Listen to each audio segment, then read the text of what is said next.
Have you ever looked at your dog happily drooling on the carpet and wondered, does this fluffy goofball know that we're all mortal? We humans are always worrying about things. Mortgages, taxes, the meaning of life, and the fact that one day it will all end. But what's going on inside your dog's head?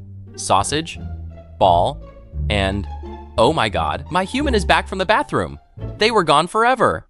It seems like animals don't really understand what death is at all. Take opossums, for example. These guys deserve an Oscar for their acting skills. When they see a predator, an opossum doesn't just fall over. It foams at the mouth, gives off the smell of something rotten, and lies there looking like it got run over by a steamroller. But it's a reflex, not philosophy.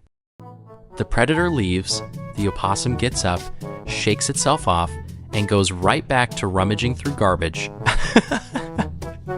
Funny, isn't it? But don't be too quick to jump to conclusions. Now let's move to the savannah.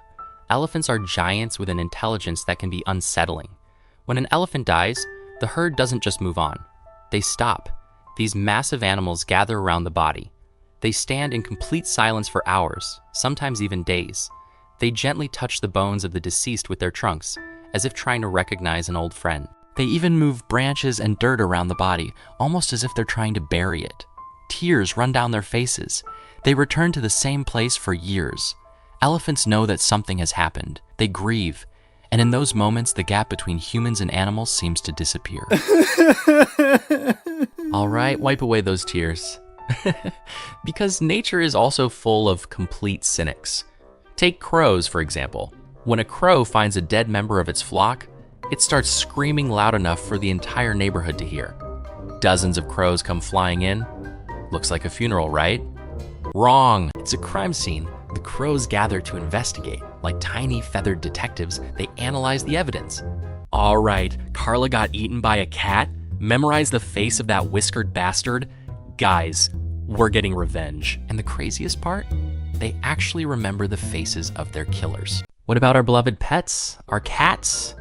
If you suddenly drop dead in the kitchen, your cat would probably be upset at first.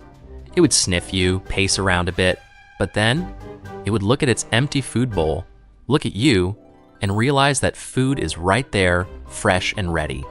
Yes, your fluffy little Barsic isn't a philosopher. He's a pragmatist.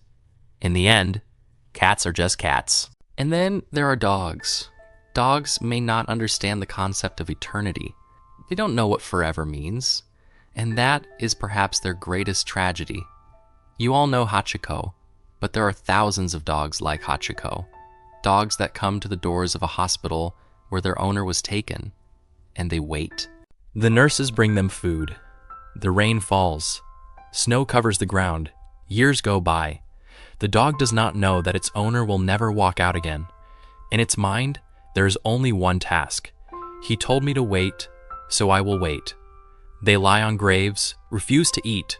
Their hearts literally cannot bear the longing. To a dog, you are not just a person. You are their god. And when that god disappears, their world simply stops working. They may not understand the biology of death, but they feel its most terrible consequence more keenly than we do. Emptiness, absence. We love to humanize animals. We assume that if we feel sadness in a certain way, they must feel it the same way too. But the truth is, animals don't need to understand philosophical concepts to genuinely feel.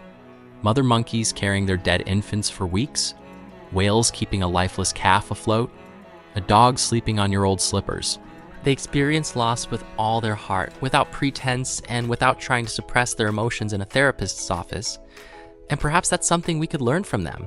To love without worrying about time, to celebrate every return home as if it were a miracle, and simply to be present here and now. So go and hug your pet, give them their favorite treat. For you, it's just a moment. For them, it's an entire universe. Don't forget to subscribe. See you next time.